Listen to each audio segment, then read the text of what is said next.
Hello and welcome back to my channel. 3 weeks ago I promised I'd share low-income homemaking tips and how our family has nice things on a low income.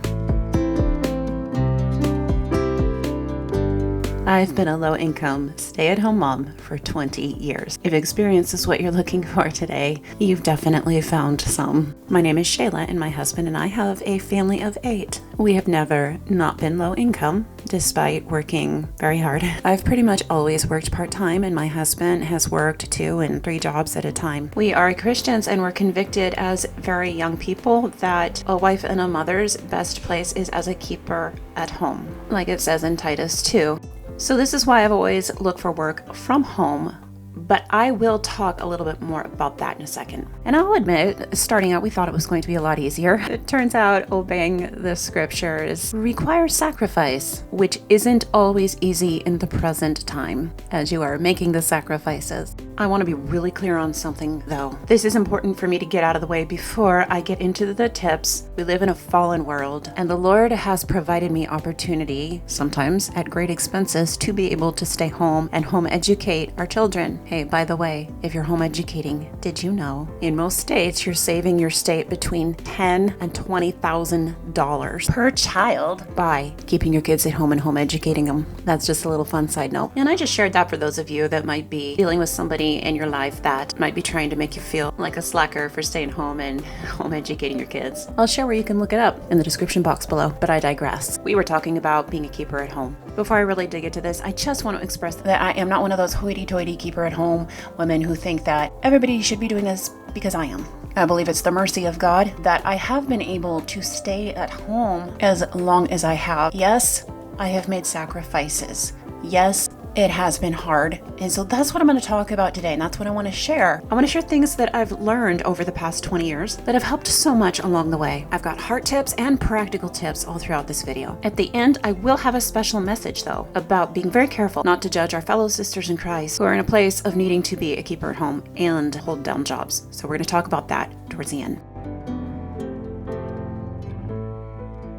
I think the hardest thing about being in the low income bracket is that a lot of people don't understand that it is not for lack of trying that you're in the situation that you're in. In this video, I am going to validate you in the hardship, but I'm also going to show you how you can still have nice things. For example, look at my kitchen that, well, it is under construction, it's not done, but it's still a beautiful place to be. And I'm going to tell you guys my tricks for that, as well as how is it that we're able to do this on a low income. I will be talking all about that. I'll probably save that part for the end because it's definitely the juiciest. So in this video, I'm going to do some good old-fashioned homemaking. I'm going to restock my kitchen and pantries. I'm going to do some baking and other projects while we talk about this important subject. Being low income can be something that is a constant stressor in your life, and it's always there. It's not like you can avoid it. It's not like you can, just forget about it. You always have to be conscientious that you're not spending too much, because if you are not, you could end up in big trouble and not being able to pay the bills next month. So how do you have joy when that's your life, when you're constantly having to put focus in that area? Well, I think most wise people do put focus in that area despite their income bracket, but we're going to talk about how to do that when not doing so brings just that added level of stress. How do you have peace? How do you have joy? My very first piece of advice in this area is clean your home. Make sure you are doing everything you can to make sure that no matter what your home is like, that you have made it clean and that you have made it as pleasant as you possibly can. Because let's face it, a messy home is just going to make the situation worse. It's just going to make you feel more dismal and depressed. You're in your home all day. This is your place of work. It's your place of rest. It's your place of everything. And if it's a place you don't like being because of how bad of shape it's in, there are little things you can do to improve it. It's only been recently, my last few years, that our housing situation has improved. The years prior to that, I was living in 100-year-old, very rundown homes that actually used to be bunkhouses like 100 years ago. For most of those years, I was feeding a growing family of up to 7 at one point into less than 1,000 square feet of space. And I was home educating, so that went on for 12 years. And the homes we lived in were not in good shape. They needed many repairs that we were never able to make because we didn't have the money to.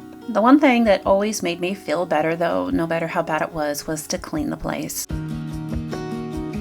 I want to give you another practical tip here. Lowe's, Home Depot, any hardware store, they usually have paint rejects, whereas somebody went in to get a paint mixed and they didn't like the color, and so they aren't buying it. And you can get that paint at a deep discount. In a home, paint covers a multitude of sins. It can magically transform a room. And with that said, even if you have to pay full price for a paint, Walmart is got pretty affordable cans of paint. You can go there and get a color that you like more. But my point is, don't underestimate the power of a new paint job. If you've made the choice to be a keeper at home, to stay home with your kids and you're low income, I am going to take a wild guess and say you either haven't thought about retirement yet, or you have thought about retirement and are freaking out a little bit because most likely there is no retirement investment that you're able to stash away. So if you're trying to be a Titus 2 woman, a keeper at home, this may be an area that you overlooked or simply aren't sure what to do anything about. All growing up, my mom was a keeper at home. She was a homemaker. When I was around 20 and my little brother around 12, my stepdad, who was the breadwinner, passed away suddenly of cancer. My mother was grieving and she was scared, not knowing how we were going to survive. My brother and I immediately got a job to support our little family. We went to work with my stepdad's construction crew, which we had already worked with from time to time through the years. Because of my experience and in studying the Proverbs 31 woman, I don't think it is wise at all to just forsake considering the future. Notice I didn't say worry about the future. We are actually commanded not to worry about the future. However, all through scriptures, and especially in Proverbs, we are told or encouraged to work hard. Proverbs 6:6-11, go to the ant, O sluggard, consider her ways and be wise. Without having any chief, officer, or ruler, she prepares her bread in the summer and gathers her food in harvest. How long will you lie there, O sluggard? When will you arise from your sleep? A little sleep, a little slumber, and a little folding of the hands to rest, and your poverty will come upon you. If you're low income, I do recommend that you study the Proverbs 31 woman. It appears her work was from home, but she worked. She obviously made a good enough living too that she could afford property and invest, and therefore smile at the future.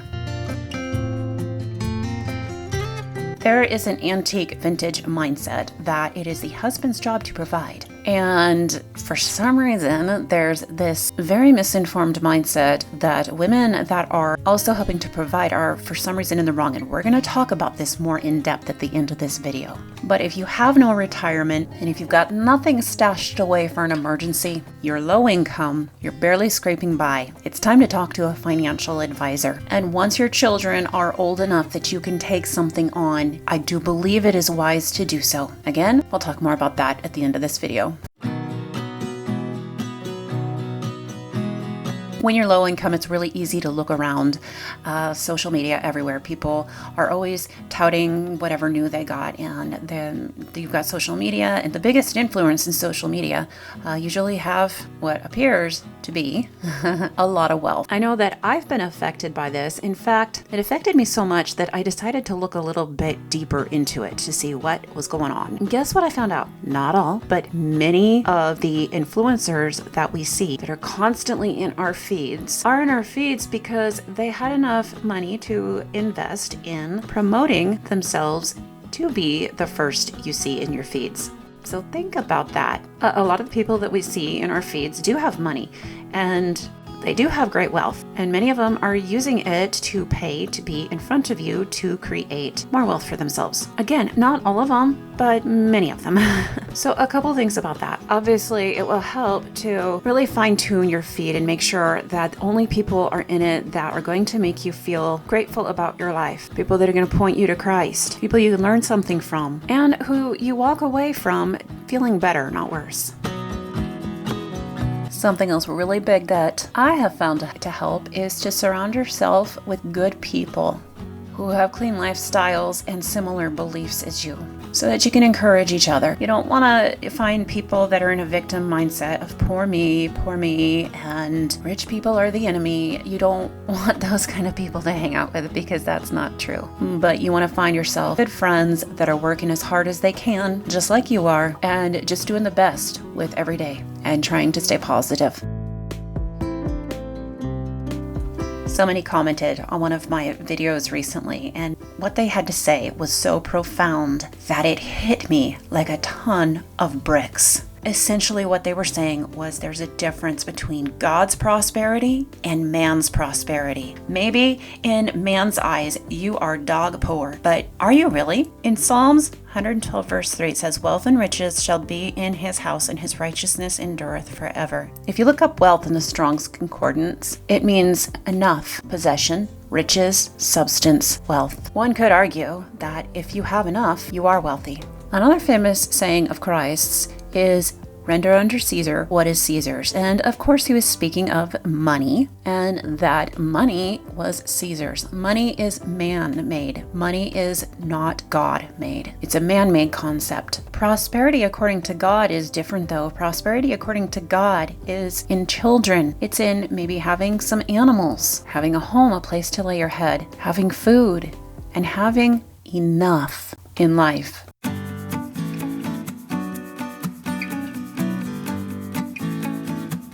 I used to think that God was withholding because money was always hard for us to come by. Then I realized that miraculously God has found other ways to prosper us. If you sit down and count your blessings and exclude money from the equation, you too might be as surprised as I was. You're a lot more prosperous than you realized.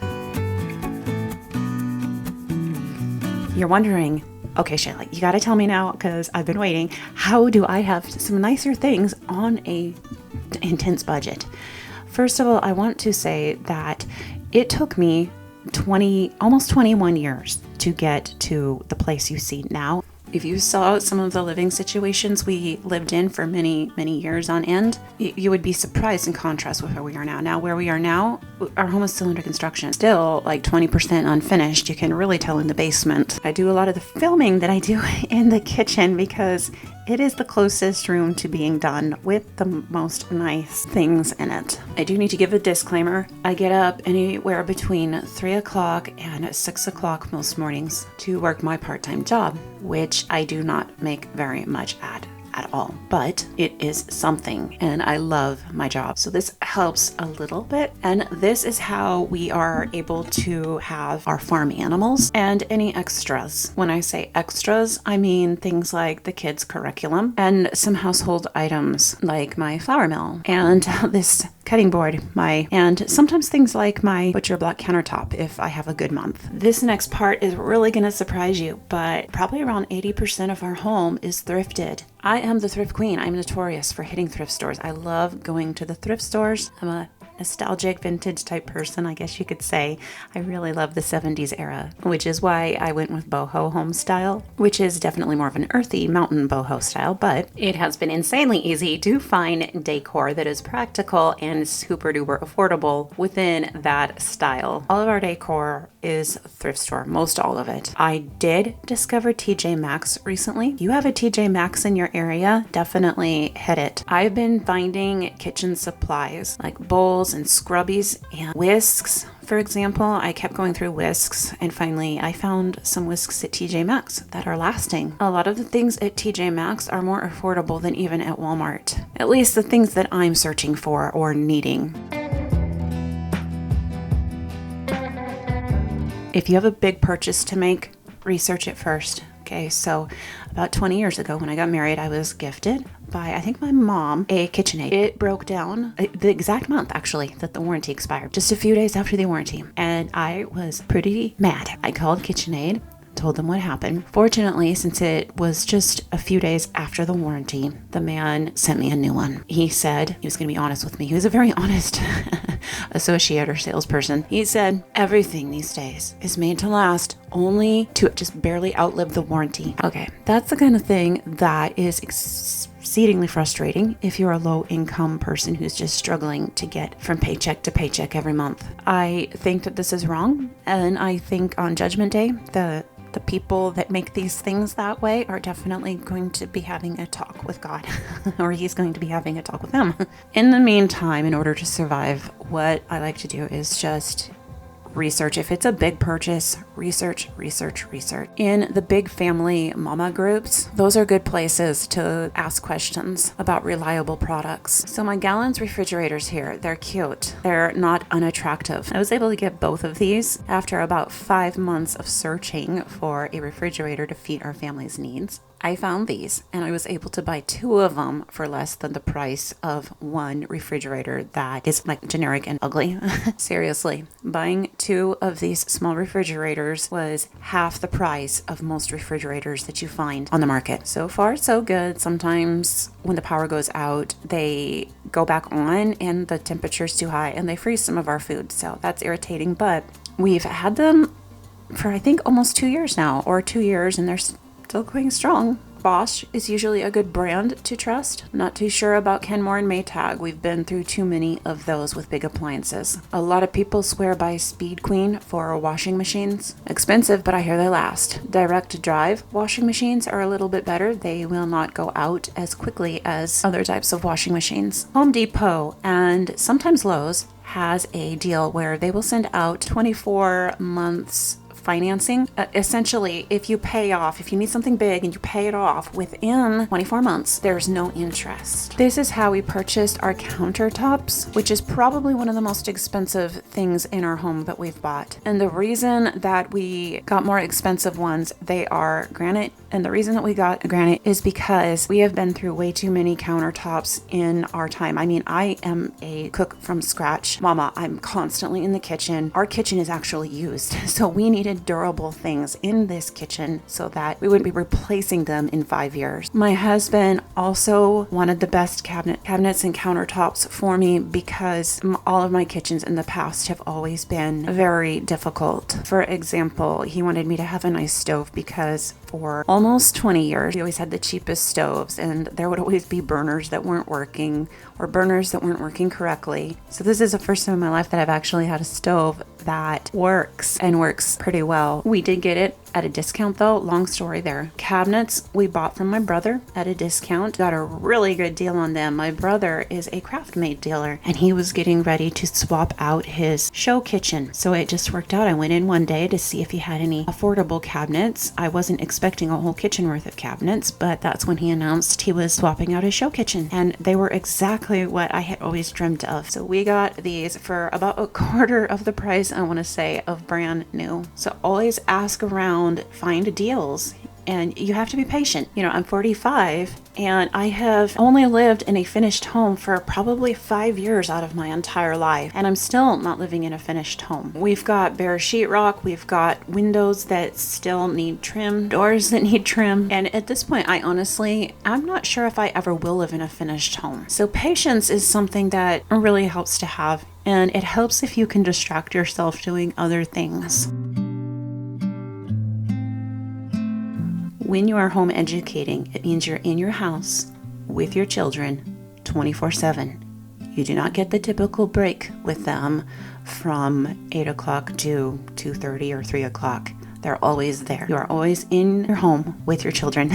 Unless somebody has really done that, they don't understand what it's like. So if your home is small and cramped on top of it, it can get to be pretty claustrophobic at times. I think if you're in this situation, it's even more important that you keep your house clean and as organized as you possibly can, and try to make it a place you enjoy being. So pretty. Get that paint, make the walls a color that you like, and put some decorations up if you can. You really need to make it a place that you enjoy being in as much as possible. You also need to be more conscientious to take breaks, just like you would if you were working a job outside the home.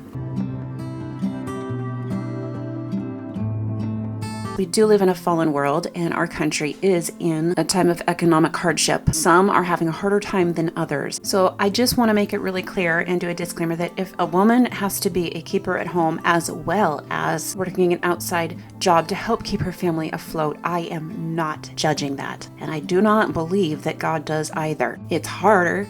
I don't believe it's ideal. It's not exactly ideal to work from home when you've got kids either, though. In 1 Timothy, we read in verses 5-8, anyone who does not provide for their relatives, and especially for their own household, has denied the faith and is worse than an unbeliever. And if you look up the word anyone in the Greek, it pertains to male and female. Some women get really riled up over that, but if anybody out there takes offense to that, you can look it up for yourself. Just know that I will immediately shut down any arguments that try to start in the comments over that, because it's in the scripture, it's clear, and you can look it up yourself. Now, with that said, I do believe that it's pertaining to the needs, the basic need. And I think it's also important to note that a mother's place in her children's lives does definitely include providing for needs beyond material.